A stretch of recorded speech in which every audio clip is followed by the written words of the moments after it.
It's Winnie the Pooh's favorite treat. It's sweet and sticky, and it's all produced by an industrious and intelligent insect whose miniature society is one of the most sophisticated in the animal kingdom. It all begins in a field where worker honeybees suck nectar from flower blossoms such as clover. They store it in their honey sac, then return to the hive where other worker bees suck it out and chew it, breaking down the nectar's complex sugars into two simple sugars called glucose and fructose. The bees then deposit the nectar into the cells of the wax honeycombs they've built. They fan it with their wings until most of its water content evaporates in the warm air of the beehive. What's left is thick and gooey honey. The bees then cap each honey-filled cell with beeswax. That's when the beekeeper steps in. Bees will sting if taken by surprise, so the beekeeper sprays the hive with smoke from burning pine needles, a scented warning that foreigners are about to enter the hive. Inside the hive are wooden frames hanging side by side, each holding a honeycomb. A hive can house hundreds of thousands of bees, all descendants of the prolific Grand Poobah of beedom, the queen bee. She's the big one in the middle. The queen bee lays up to 2,000 eggs a day, creating the workforce needed to feed and protect the colony.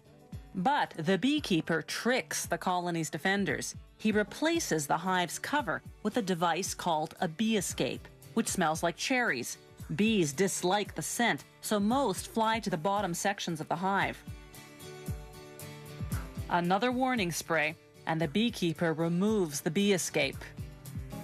Now he can escape with the honeycombs.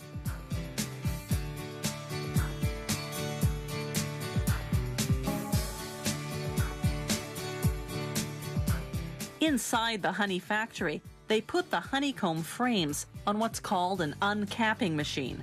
Like a razor, it shaves the wax caps off the honey-filled cells of the combs.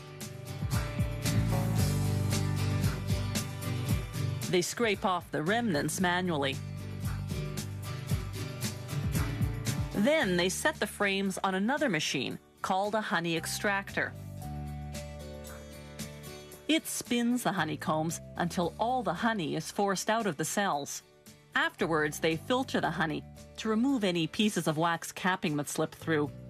Then, the honey is ready for bottling. Some beehives contain smaller frames designed to produce honey that isn't extracted from the honeycomb. Workers remove the frame and cut the honeycomb into pieces as is with a heated knife. That seals the wax around the honey inside.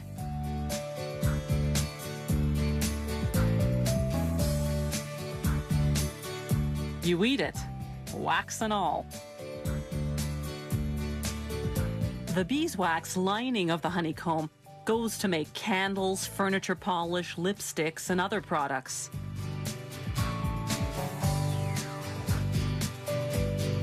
When producers have more liquid honey than they can sell, they simply let it granulate, develop sugar crystals, and turn hard and white. Then, when the orders come in, they return it to its original liquid form by heating it to 130 degrees Fahrenheit. They vacuum clean the jars.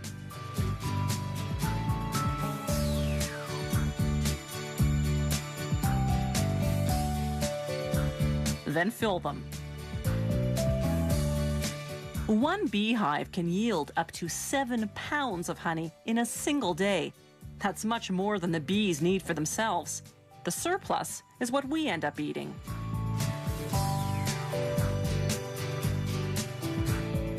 Honey production today is both efficient and humane. For centuries, the only way to harvest honey from hives had been to kill the bees. Then, in 1851, an American beekeeper invented a way to get the honey, yet spare the bees.